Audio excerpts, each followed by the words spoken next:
تۆ بەهێزی نامری مردن لە ئاستا کۆیلێگەیە چونکە گیانی تۆ دروشمە بانگەوازەم لێگەیە تۆ بەهێزی نامری مردن لە ئاستت کۆیلەیە چونکە گیانی تۆ دروشمە بانگەوازە ڕێگەیە.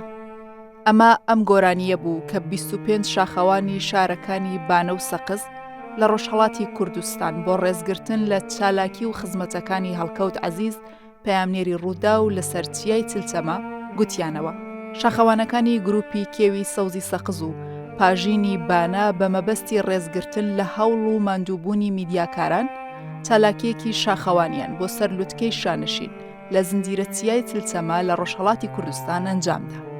لە پەیامێکدا یەکێک لە شاخەوانەکان گوتی ئەم شاخەوانیە پێشکەشی گیانی بەرزی نەمر هەڵکەوت عەزیز ڕۆژنامەوانی تۆڕی میدیایی ڕووداو دەکەین.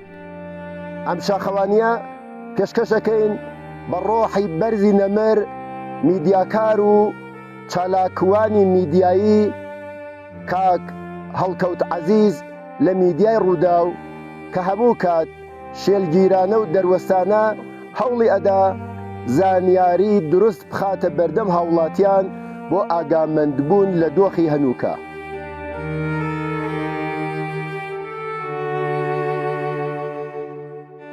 کاک هەڵکەوت هەمیشە بە سووربوون و دروستیەوە هەوڵیدا زانیاری ڕاست بخاتە بەردەستی هاوڵاتیان بۆ ئاگاداربوون لە دۆخی ئێستا.